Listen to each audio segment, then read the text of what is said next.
बंधुओं प्रणाम। बंधुओं, जलवायु परिवर्तन की श्रृंखला में आज मैं बात करूंगा डिफॉरेस्टेशन की, जो विश्व भर में जंगल काटने की एक प्रवृत्ति विकसित हो रही है। बंधुओं, ऐसी कोई मानव गतिविधि नहीं है जिससे कार्बन उत्सर्जन नहीं होता है। और यह कितनी विडंबना है कि प्रकृति ने जिस कार्बन को सोख कर मनुष्य सहित पृथ्वी के सभी जीवों को ऑक्सीजन देने के लिए पेड़ पौधे दिए, उन्हीं पेड़ पौधों को हम काट रहे हैं। विकास के लिए जिन वनों या पेड़ों को हम काट रहे हैं, जब वही नहीं बचेंगे तो हमारा अस्तित्व भी कहाँ बचेगा। फिर इस विकास का हम क्या करेंगे। दुनिया के वन कुल भूमि के लगभग 31% हिस्से को कवर करते हैं, जो कि लगभग 4.06 अरब हेक्टेयर है। यूके स्थित फर्म यूटिलिटी बिडर के मुताबिक वन विनाश में ब्राजील के बाद दूसरे नंबर पर आता है भारत, जहां 5 वर्षों में 6,68,000 हेक्टेयर में फैले जंगल काटे जा चुके हैं। यह अलार्मिंग सिचुएशन है भारत के लिए।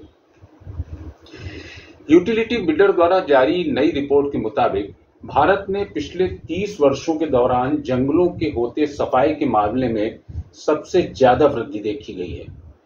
इसमें 2015 से 2020 के बीच उल्लेखनीय बढ़ोतरी हुई है।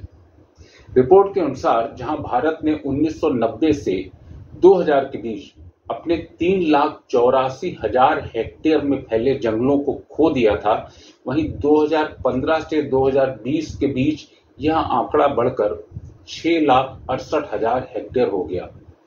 मतलब ये कि इन दो समयावधियों के बीच वन विनाश में 2,84,000 हेक्टेयर की वृद्धि देखी गई, जो दुनिया में सबसे ज्यादा है। देखा जाए तो यह आंकड़ा ब्राजील के बाद सबसे ज्यादा है।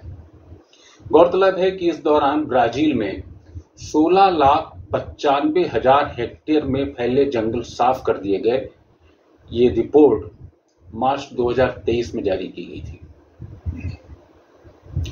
2022 में वन सर्वेक्षण के निष्कर्षों की जानकारी देते हुए केंद्र सरकार के तत्कालीन वन एवं पर्यावरण मंत्री भूपेंद्र यादव ने बताया था कि देश का कुल वन और वृक्षों से भरा क्षेत्र करीब 809 लाख हेक्टेयर है, जो देश के कुल भौगोलिक क्षेत्र का 24% से ज्यादा है।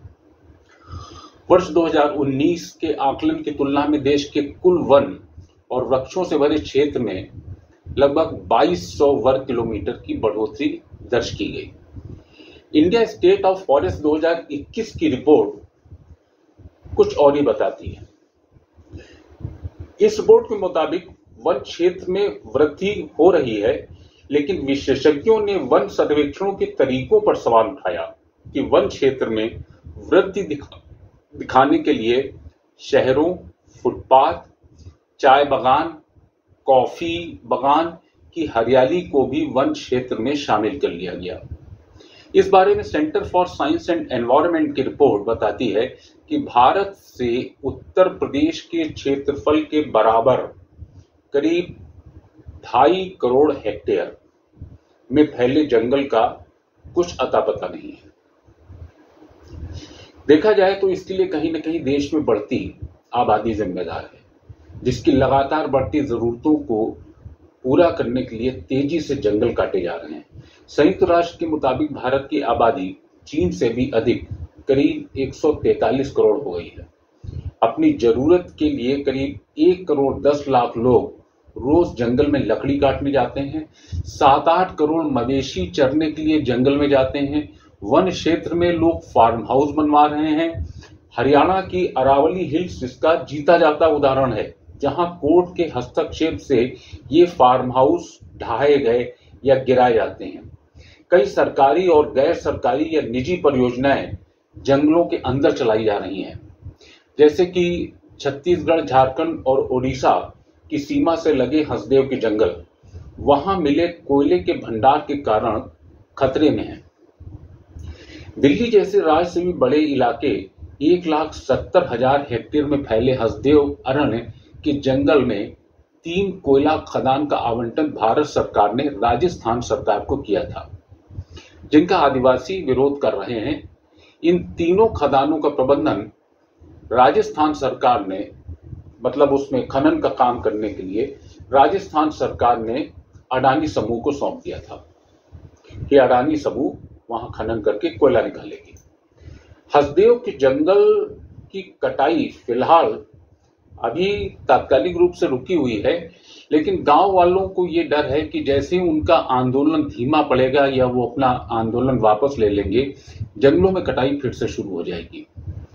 कोयला खदान का विरोध करने वाले ग्रामीणों का कहना है कि 2 सालों में पेड़ों की कटाई चल रही है, लेकिन राजनीतिक दलों के कानों पर जूं तक नहीं लेगी है। इस बीच आप देखेंगे तो छत्तीसगढ़ का विधानसभा चुनाव भी हो गया पिछले वर्ष, और हाल ही में लोकसभा चुनाव भी हो गया, लेकिन हसदेव के जंगल में पेड़ों की कटाई हो रही है, जंगल की कटाई हो रही है, यह विषय कोई राजनीतिक मुद्दा नहीं बना, किसी पार्टी ने नहीं बनाया। भौगोलिक दृष्टि से इस जंगल को मध्य भारत का फेफड़ा माना जाता है। जंगल के कटने से पर्यावरण का संतुलन तो बिगड़ेगा ही, वहां रहने वाले करीब 10,000 लोगों पर भी इसका सीधा असर पड़ेगा। वहां करीब 2,000 वर्ग किलोमीटर हाथी रिजर्व का क्षेत्र है, एलिफेंट रिजर्व फॉरेस्ट। वर्तमान यहाँ परसा ईस्ट केते बासेन खदान के लिए कुल 1136 हेक्टेयर जंगल काटा जाना है। कहा जा रहा है कि इसमें से 137 हेक्टेयर जंगल काटा भी जा चुका है। ग्रीन नोबेल के नाम से विख्यात गोल्डमैन एनवायरमेंटल पुरस्कार से सम्मानित पर्यावरण एक्टिविस्ट आलोक शुक्ला की माने तो यहां से लगभग 700 लोगों को विस्थापित किया जाना है, जबकि लगभग 4 लाख पेड़ों की कटाई होगी। इस तरह से एक समृद्ध वन पूरी तरह से साफ हो जाएगा। नेट जीरो उत्सर्जन के लक्ष्य को प्राप्त करने के लिए वैश्विक तापमान 1.5 डिग्री सेल्सियस से अधिक नहीं रखना जरूरी है। इस लक्ष्य को प्राप्त करने के लिए जीवाश्म ईंधन के उपयोग को कम से कम या हो सके तो 0 के स्तर तक लाना पड़ेगा।